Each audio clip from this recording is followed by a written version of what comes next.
ನಮಸ್ಕಾರ ವೀಕ್ಷಕರೇ. ನಮಸ್ತೆ ಸರ್, ಈಗ ನಮ್ಮ ವೀಕ್ಷಕರಲ್ಲಿ ಆಗ್ಬೋದು, ಸಾಮಾನ್ಯವಾಗಿ ಸಮಾಜದಲ್ಲಿ ದುಡ್ಡು ತುಂಬ ಮುಖ್ಯ. ಎಲ್ಲರಿಗೂ ಹಣದ ಅವಶ್ಯಕತೆ ಐತೆ. ಸಂಪಾದನೆ ಕೂಡ ಕಷ್ಟಪಟ್ಟು ಎಲ್ಲರೂ ಮಾಡೋದು ಹಣ ಸಂಪಾದನೆ ಮಾಡಬೇಕು ಅಂತಲೇ ಸಾಕಷ್ಟು ಜನ ರೆಗ್ಯುಲರ್ ಶ್ರಮ ಪಡ್ತಾರೆ. ಖಂಡಿತ. ಸೊ ಇದು ಹಾರ್ಡ್ ವರ್ಕು ಸ್ಮಾರ್ಟ್ ವರ್ಕು ಅನ್ನೋ ಥರ ನಮಗೆ ಕಾಣಿಸುತ್ತೆ. ಕೆಲವರು ಸ್ಮಾರ್ಟ್ ವರ್ಕ್ ಸಿಂಪಲಾಗಿ ದುಡ್ಡು ಮಾಡ್ಕೊತಾರೆ, ಕೆಲವರು ಎಷ್ಟು ಶ್ರಮ ಮಾಡಿ ಹಾರ್ಡ್ ವರ್ಕ್ ಪಟ್ರೂ ಕೈಗೆ ಅಷ್ಟು ಅವರು ಯೋಚನೆ ಮಾಡಿದಷ್ಟು ದುಡ್ಡು ಸಿಗಲ್ಲ.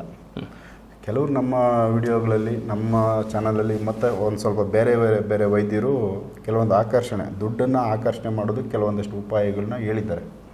ಸೊ ನೀವು ನಿಮ್ಮ ಒಂದು ಕಾನ್ಸೆಪ್ಟ್ಗಳಲ್ಲಿ ಹಣನ ಯಾವ ಥರ ಆಕರ್ಷಣೆ ಮಾಡ್ಕೋಬೇಕು, ದುಡ್ಡು ಉಳಿಬೇಕು, ಮನೆಯಲ್ಲಿ ಸ್ಮಾರ್ಟಾಗಿ ಸಂಪಾದನೆ ಮಾಡೋ ಕೆಲವು ವಿಧಾನಗಳು, ಐಡಿಯಾಗಳು ಏನಾದರೂ ಇದ್ದರೆ, ನಿಮ್ಮಲ್ಲಿ ಟಿಪ್ಸ್ ಇದ್ದರೆ ಅದನ್ನು ನಮ್ಮ ವೀಕ್ಷಕರಿಗೆ ತಿಳಿಸ್ಕೊಡಿ. ಖಂಡಿತ. ಅರವಿಂದ್ ಸರ್, ಈ ಧನಾಕರ್ಷಣೆ ಬಗ್ಗೆ ನಾವು ಇಂದಿನ ಒಂದು ವಿಡಿಯೋದಲ್ಲೇ ಹೇಳಿದ್ವಿ. ಧನದ ಯಕ್ಷಿಣಿ ಅಂತ, ಒಂದು ಯಕ್ಷಿಣಿ ಅಂತ ಹೇಳಿದ್ದೀರಾ. ಬಹಳ ವಿಶೇಷವಾದಂಥ ಒಂದು ಯಕ್ಷಿಣಿಯ ಶಕ್ತಿ ಏನಂದ್ರೆ, ಒಂದು ಕರೆಂಟ್, ಒಂದು ನೀರು, ಒಂದು ಗಾಳಿ, ಒಂದು ಬೆಂಕಿ, ಈ ಥರ ಒಂದು ಶಕ್ತಿ ಇರ್ತಕ್ಕಂಥ ಯಕ್ಷಿಣಿ. ಆ ಯಕ್ಷಿಣಿಯ ಒಂದು ಶಕ್ತಿಯುತವಾದಂಥ ಯಂತ್ರ ಬಂದು ಧನದ ಯಕ್ಷಿಣಿ ಅಂತ. ಆ ಯಂತ್ರವನ್ನ ಮನೆಯಲ್ಲಿ ಬಹಳಷ್ಟು ಜನ ನಮ್ಮ ಹತ್ರ ತಗೊಂಡು ಮನೆಯಲ್ಲಿ ಇಟ್ಕೊಂಡು ಇಂದಿಗೂ ಅದರದ ಒಂದು ಪ್ರಯೋಜನ, ಒಂದು ಫಲವನ್ನು ಪಡಿತಾ ಇರ್ತಾರೆ. ಸೊ ಇದು ಏನು ಬೆನಿಫಿಟ್ ಆಗಿದೆ ಅನ್ನೋಂಥದ್ದು ನಮ್ಗೆ ಫೋನ್ ಮಾಡಿ ಹೇಳ್ತಾರೆ. ಇದರಲ್ಲಿ ಇನ್ನಷ್ಟು ಒಂದು ವಿಶೇಷತೆ ಏನು ಅಂತ ಹೇಳಿದ್ರೆ, ಈ ಯಂತ್ರ ತಗೊಂಡು ಹೋದ್ಮೇಲೆ ಇನ್ನ ಬೇಗ ಅದರ ಒಂದು ಪ್ರಯೋಜನ, ಒಂದು ಅನುಕೂಲ ಆಗಬೇಕು ಅಂದರೆ, ಸರ್ವೇ ಸಾಮಾನ್ಯವಾಗಿ ನೀವು ಈ ದೇವಸ್ಥಾನಗಳಲ್ಲಿ ನೋಡಿರ್ತೀರ. ಒಂದು ಗಣಪತಿ ದೇವಸ್ಥಾನ ಆಗಲಿ, ಲಕ್ಷ್ಮೀ ದೇವಸ್ಥಾನ ಆಗಲಿ, ಅಥವಾ ವೆಂಕಟೇಶ್ವರ ದೇವಸ್ಥಾನ ಆಗಲಿ, ಈ ತೆಂಗಿನಕಾಯಿಯನ್ನು ಕಟ್ಟಿರ್ತಾರೆ. 11 ತೆಂಗಿನಕಾಯಿನ ಆ ಜುಟ್ಟಿಗೆ ಕಟ್ಟಿರ್ತಾರೆ ಸರ್, ಒಂದು ದಾರದಲ್ಲಿ ಪೋಣಿಸ್ತಾರೆ.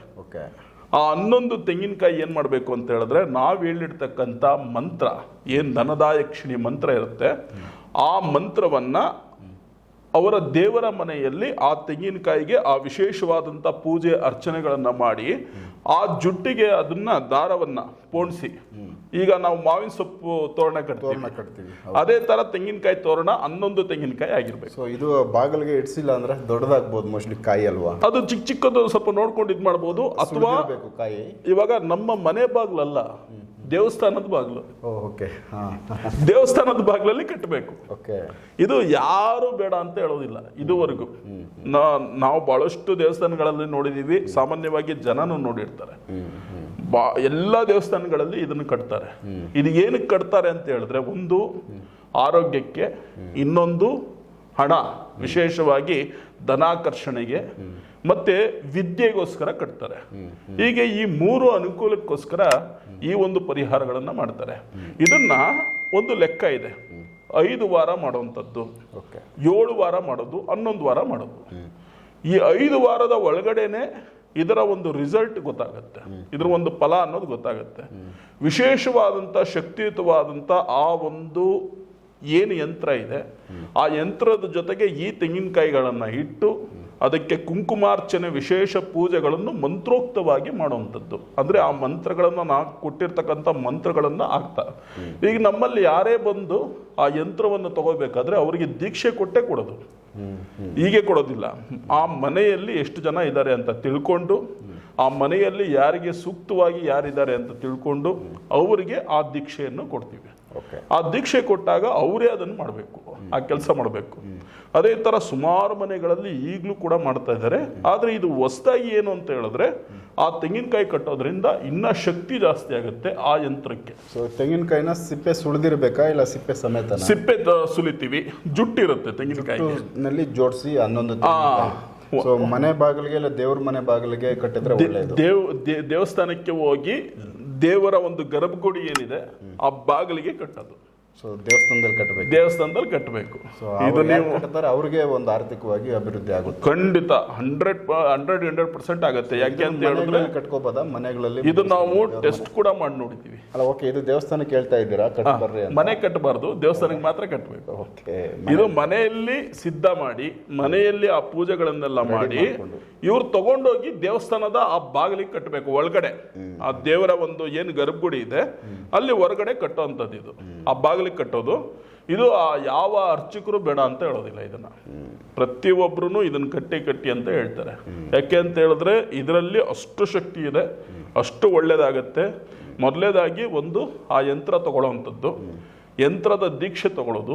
ದೀಕ್ಷೆ ತಗೊಂಡಾದ್ಮೇಲೆ ಇದು ವಾರ, ಒಂದು 5 ವಾರ ಇದನ್ನ ಮಾಡುವಂಥದ್ದು.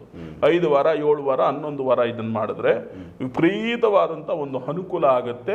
ಈಗಾಗಲೇ ಸುಮಾರು ಏನಿಲ್ಲ ಅಂದ್ರೂ ಒಂದು 30ರಿಂದ 32 ಜನ ನಮ್ಮ ಸಂಪರ್ಕದಲ್ಲಿ ಇದ್ದಾರೆ. ಅಂದ್ರೆ ಅಭಿವೃದ್ಧಿ ಆಗಿರುವಂಥವ್ರು. ಈ ತರ ಕಾನ್ಸೆಪ್ಟ್ ಮಾಡಿದ್ದಾರೆ. ಈ ಕೂಡಲೇ ಇಮ್ಮಿಡಿಯೇಟ್ ಆಗಿದೆ ಅನ್ನೋಂಥವ್ರು ಅಷ್ಟು ಜನ ರೆಡಿ ಇದ್ದಾರೆ. ಸೂಪರ್. ಸೊ ಇದು ಮಾಡಿದ್ರೆ ಎಷ್ಟು ದಿನದಲ್ಲಿ ಒಂದು ಒಳ್ಳೆ ನ್ಯೂಸ್, ಗುಡ್ ನ್ಯೂಸ್? 5 ವಾರ ಅಂತ ಹೇಳಿದ್ವಲ್ಲ, 5 ವಾರದಲ್ಲಿ ಇವರು ಮೊದಲನೇ ವಾರದಿಂದಾನೇ ನೋಡ್ಬೋದು. ಅಂದ್ರೆ ಇದು ಒಂದು ತಿಂಗಳ ಮೇಲೆ 1 ವಾರ ಅಷ್ಟೇ. 1 ತಿಂಗಳ ಮೇಲೆ 1 ವಾರ ಒಳಗಡೆ ಅದು ರಿಸಲ್ಟ್ ಅಷ್ಟೇ. 5 ವಾರ, 1 ತಿಂಗಳ ಮೇಲೆ 1 ವಾರ. ಆದ್ರೆ ಇದು ಮೊದಲನೇ ವಾರದಿಂದಾನೇ ಶುರು ಆಗುತ್ತೆ ರಿಸಲ್ಟ್ ಬರಕ್ಕೆ. ಸೊ ಏನಾದ್ರೂ ಒಂದು ಅನುಕೂಲ ಆಗ್ತಾ ಹೋಗುತ್ತೆ. ಯಾವ್ದಾದ್ರೂ ಒಂದು ಅಂದ್ರೆ ಏನಾದ್ರೂ ಒಂದು ಸೂಚನೆಗಳು ಕಾಣಿಸುತ್ತೆ, ಅಥವಾ ಇವರಲ್ಲಿ ಒಂದು ಮನೆಯಲ್ಲಿರ್ತಕ್ಕಂಥವ್ರೆಲ್ಲ ಒಂದು ಹುಮ್ಮಸ್ಸು ಬರುತ್ತೆ, ಒಂದು ಪ್ರಚೋದನೆ ಏನಕ್ಕಾದ್ರೂ. ಅಂದ್ರೆ ಸುಮ್ಮನೆ ಕೂತಿರ್ತಾರೆ ಮನೇಲಿ, ಮೈಂಡ್ ಅಪ್ಸೆಟ್ ಮಾಡ್ಕೊಂಡು ಯಾವ್ದು ಕೆಲ್ಸಕ್ಕೆ ಹೋಗ್ದೇನೆ ಸುಮ್ಮನೆ ಕೂತಿರ್ತಾರಲ್ಲ, ಅಂಥವ್ರಿಗೆ ಎದ್ದು ಕೆಲ್ಸಕ್ಕೆ ಹೋಗು ಅಂತ ಹೇಳುತ್ತಿದ್ದು. ಅಂದ್ರೆ ಜೋಶ್ ಬರುತ್ತೆ ಕೆಲಸ ಮಾಡೋದಕ್ಕೆ. ನಮ್ಮನ್ನ ಸುಮಾರು ಈಗ ಕೆಲವು ಮನೆಗಳಲ್ಲಿ ಅಂತ ಹೇಳಿದ್ರೆ ಈಗ 100ಕ್ಕೆ ಒಂದು 40-45 ಭಾಗದಷ್ಟು ಅಂತ ಮನೆಗಳಿದೆ. ಸೋಂಬೇರಿತನ ಇರ್ತಕ್ಕಂಥವ್ರು, ಮಗ ಇರ್ಬೋದು, ಮಗಳಿರ್ಬೋದು, ಗಂಡ ಇರ್ಬೋದು, ಯಾರಾದ್ರೂ ಒಬ್ರು ಅವ್ರನ್ನ ಪ್ರಚೋದನೆ ಮಾಡುವಂಥದ್ದು ಇದು ಯಕ್ಷಿಣಿ ಮಾಡುತ್ತಿದ್ದು. ಯಕ್ಷಿಣಿ ಮಾಡುವಂಥ ಕೆಲಸ ಮಾಡಿಸುತ್ತೆ. ಹೌದು. ಹಾಗಾಗಿ ತುಂಬಾ ಅಭಿವೃದ್ಧಿ ಆಗುತ್ತೆ, ಮನೆಗೆ ಒಳ್ಳೇದಾಗತ್ತೆ. ಮತ್ತೆ ಯಾರು ಅದನ್ನ ಕಟ್ತಾರೆ ಅವ್ರಿಗೆ ಆಯಸ್ಸು, ಆರೋಗ್ಯ, ಅಭಿವೃದ್ಧಿ ಆಗತ್ತೆ. ಇಚ್ಛೆ ಏನಾದ್ರೂ ಅನ್ಕೊಂಡಿದ್ರೆ ಇದ್ರ ಜೊತೆಗೆ ಆ ಕೆಲಸನೂ ಆಗೋಗುತ್ತೆ. ಯಾವ ದೇವಸ್ಥಾನಕ್ಕೆ ಬೇಕೋ ಕಟ್ಬೋದಾ? ಗಣಪತಿ, ಲಕ್ಷ್ಮೀ, ವೆಂಕಟೇಶ್ವರ, ಆಂಜನೇಯ, ಈ ದೇವರಗಳ ಒಂದು ದೇವಸ್ಥಾನಕ್ಕೆ ಹೋಗಿ ಅಲ್ಲಿ ಕಟ್ಟುವಂಥದ್ದು. ಸೂಪರ್. ಸೊ ಇದು ತುಂಬಾ ಈಸಿ ಮೆಥಡ್ ಐತೆ. ತುಂಬಾ ಈಸಿ ಮೆಥಡ್, ಎಲ್ಲರೂ ಮಾಡ್ಬೋದು. ಹೌದು. ದುಡ್ಡು ಕಾಸಿನ ಖರ್ಚಾಗಲ್ಲ. ಇಲ್ಲ, ಏನಿಲ್ಲ. ಇದು ದೀಕ್ಷೆ ತಗೊಬೇಕಾಗುತ್ತೆ. ಒಂದು ಫಸ್ಟ್ ಬಂದು ಆ ಯಂತ್ರ ಒಂದು ದೀಕ್ಷೆ ತಗೊಂಡ್ಬಿಟ್ರೆ ಆಮೇಲಿಂದ ಇವರೇ ಮಾಡ್ತಾರೆ. ಯಂತ್ರ ಬಂದು ಅದನ್ನು ಈ ಸಾರದಲ್ಲಿ ಇಡ್ಬೇಕಾ, ಇಲ್ಲ ಯಂತ್ರ ಮನೆಯಲ್ಲಿ? ಯಂತ್ರ ದೇವರ ಮನೆಯಲ್ಲಿ ಇಡ್ತಾರೆ. ದೇವರ ಫೋಟೋ ಹತ್ರ ಇಡ್ತಾರೆ ಯಂತ್ರವನ್ನ. ಈ 5 ತೆಂಗಿನಕಾಯಿನ, ಅಥವಾ ನಾವು ಏನು 7 ತೆಂಗಿನಕಾಯಿ, 11 ತೆಂಗಿನಕಾಯಿ ಅಂತ ಹೇಳಿದೀವಿ, ಇದನ್ನ ಒಂದು ತಟ್ಟೆಯಲ್ಲಿಟ್ಟು ನಾವು ಅವ್ರಿಗೆ ಹೇಳ್ಕೊಟ್ಟಿರ್ತೀವಿ ಯಾವ ತರ ಅರ್ಚನೆ ಮಾಡಬೇಕು, ಯಾವ ತರ ಪೂಜೆ ಮಾಡಬೇಕು, ಯಾವ ಹೂವಿನಿಂದ ಪೂಜೆ ಮಾಡಬೇಕು ಅಂತ. ಸೊ ಹಾಗಾಗಿ ಕೆಲವೊಂದು ಕ್ರಮ, ನಿಯಮ, ನಿಷ್ಠೆ ಇದೆ. ಅದೇ ಥರ ಮಾಡ್ಕೊಂಡ್ರೆ ಅವ್ರಿಗೆ ಕೂಡಲೇ ಅದರ ಒಂದು ರಿಸಲ್ಟ್ ಸಿಗುತ್ತೆ. ಸೂಪರ್. ಸೊ ವೀಕ್ಷಕರೇ, ಇದು ತುಂಬ ಒಳ್ಳೆ ಟಿಪ್ಸು. ಆರ್ಥಿಕವಾಗಿ ದುಡ್ಡು ಎಲ್ಲರಿಗೂ ಅವಶ್ಯಕತೆ ಐತೆ. ಸಂಪಾದನೆ ಮಾಡಬೇಕು ಅಂತಲೇ ಸಾಕಷ್ಟು ಶ್ರಮಪಟ್ಟು ಹಣ ಸಂಪಾದನೆ ಮಾಡ್ತೀವಿ ಎಲ್ಲರೂ. ಸೊ ಕೆಲವೊಂದು ಸರಿ ಏನೇ ಕೆಲಸಗಳು ಮಾಡಿದ್ರು ದುಡ್ಡು ಅಷ್ಟೊಂದು ಕೈಯಲ್ಲಿ ಉಳಿಯೋದಿಲ್ಲ. ಅದು ನಮ್ಮ ಕೈಗೆ ಬಂದರೂ ಹೋಗುತ್ತೆ. ಸೊ ಆರ್ಥಿಕವಾಗಿ ಸಂಪಾದನೆ ಆಗ್ಬೋದು, ಜೀವನ ಅಭಿವೃದ್ಧಿ ಮಾಡೋದಕ್ಕೆ ಒಂದು ಸಣ್ಣದಾಗಿ ಒಂದು ಟಿಪ್ಸು ಸೊ ನಾಗರಾಜ್ ಭಟ್ರು ತಿಳಿಸವ್ರೆ. ಇದನ್ನು ಬಳಸ್ಕೊಳ್ಳಿ. ಯಾಕಂದರೆ ಇವೆಲ್ಲ ಪೂರ್ವಿಕರು ಮಾಡ್ತಾಯಿದ್ರು, ಈಗಿನವರೆಲ್ಲ ಬಿಟ್ಬಿಟ್ಟಿದ್ದಾರೆ ಇದೆಲ್ಲ ಏನು ಬಿಡು ಅಂತ. ಕೆಲವರಿಗೆ ಅದು ತುಂಬ ಬೆನಿಫಿಟ್ ಮಾಡಿಕೊಟ್ಟಿದೆ. ಸೊ ಅವರು ರಿಸಲ್ಟ್ಗಳಿರೋರ್ನೂ ಹೇಳಿದ್ದಾರೆ. ಸೊ ಇಷ್ಟು ಜನಕ್ಕೆ ಸ್ವಲ್ಪ ಹೆಲ್ಪ್ ಆಗಿದೆ ಅದು ಅಂತ ಬಳಸ್ಕೋಬೋದು. ಸಾಮಾನ್ಯವಾಗಿ ಇದನ್ನು ಸಿಂಪಲ್ ನೀವೇ ನಿಮ್ಮ ಸುತ್ತಮುತ್ತ ದೇವಸ್ಥಾನಗಳಲ್ಲಿ ಏನೋ ಒಂದು ಮಾಡಿ ದೇವಸ್ಥಾನಕ್ಕೂ ಒಂದು ಒಳ್ಳೆಯದಾಗುತ್ತೆ, ನಿಮಗೂ ಅದರಿಂದ ಒಂದು ಒಳ್ಳೆ ಫಲ ಸಿಗುತ್ತೆ, ದೇವರ ಆಶೀರ್ವಾದ ಸಿಗುತ್ತೆ ನಿಮ್ಮ ಕುಟುಂಬಕ್ಕೆ ಅಂತ ಹೇಳ್ತಾ. ಸೊ ನೆಕ್ಸ್ಟ್ ಇನ್ನೂ ಬೇರೆ ವಿಚಾರಗಳನ್ನ ನಾನು ನಾಗರಾಜ್ ಭಟ್ ಅವ್ರ ಜೊತೆ ಮಾತಾಡ್ತಾ ಹೋಗ್ತೀನಿ. ಸೊ ಎಪಿಸೋಡ್ ನೋಡಿ ಇನ್ನೊಂದಷ್ಟು ಜನಕ್ಕೆ ಇದನ್ನು ಶೇರ್ ಮಾಡಿ. ಸೊ ಇದು ಹೆಲ್ಪ್ ಆಗಲಿ ಎಲ್ಲರಿಗೂ ಅಂತ ನಾವು ಕೇಳ್ಕೊತೀವಿ. ನಮಸ್ಕಾರ.